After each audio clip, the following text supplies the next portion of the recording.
গরুটা ওদের বাড়িতে আম গাছ আছে, আর ওদেরকে আম গাছের ঝড় যখন হয়েছিল পড়ে ফেটে তো অনেক আম গাছ থেকে নষ্ট হয়েছে। তখন ওদেরকে এই গরুটার সাথে আরেকটা সাদা গরু আসতো মাঝে মাঝে, তাহলে এই রোজ আসে এই আম খেতে দিত, আর কিছু দিত না। সাথে যদি একটু সবজির খোলা থাকতো তাহলে দিত। কিন্তু ওদের 2টো না 3টে আম গাছ আছে, মানুষ সংখ্যাও খুব একটা বেশি কিছু নয়। তো আমি শুধু এটুকুনি বলবো যে সবসময় নিজের স্বার্থের জন্যই কেন অবলা প্রাণীদেরকে ভালোবাসা, আর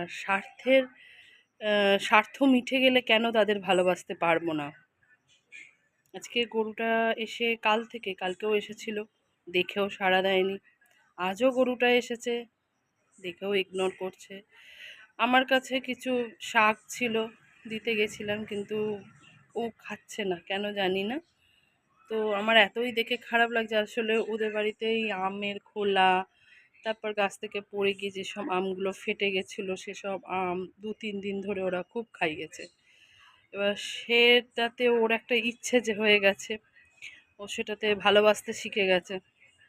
সে কারণে হয়তো আমার কাছে সবজির খোলা বা শাক এগুলো খাচ্ছে না, নিচ্ছে না।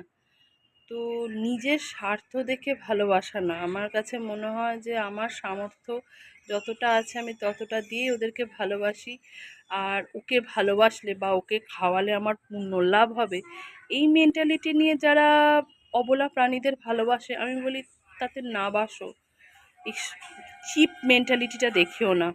আজকে এই অবলা প্রাণীটা ওদের বাড়িতে গিয়ে দাঁড়িয়ে আছে যে ও জানে যে ওরা একটা কিছু ওকে খেতে দেবে। ও যে কারণে আমি আজকে শাকটা দিয়েছিলাম ও খায়নি, খালি তখন চলে যাচ্ছে আমার বাড়ি থেকে, তাই জন্য আমি 2টো বিস্কুট হাতে করে নিয়ে দিলাম, ও খেলো। আমি 2-3 দিন ধরে দেখছি, আমি একটা আগের ভিডিওতেও ছেড়েছি, একদিন বৃষ্টির দিনও দাঁড়িয়ে দাঁড়িয়ে ভিজছে, যেদিন ওই আপনার ফলোয়ারিনি অমাবস্যা ছিল সেদিনকে। তো আমার এই খুব খারাপ লাগে, দেখুন আজকে ওর অবস্থা, আমি ওর কাছে দেখছিলাম, ওর মুখটা খুব শুকনো, খুব মনে হয় খিদে পেয়েছে, খুব কষ্ট হচ্ছে। তো তুমি তোমার তো অতগুলো আম গাছ, তুমি তো অত আম খাচ্ছ না, যদি অবলাই প্রাণীটাকে 4টে দাওই তো, তো তোমার অসুবিধাটা কোথায়? যদি খালি নিজের স্বার্থ দেখলেই হবে, নিজের ভালোটা দেখলেই হবে, যদি আমরা এদেরকে সব কিছু আলাদা রেখে যদি একটু ভালোবাসি, যাই হোক, এরকমভাবে এদের ভালোবাসবেন না। এটাই আমার বলার ছিল।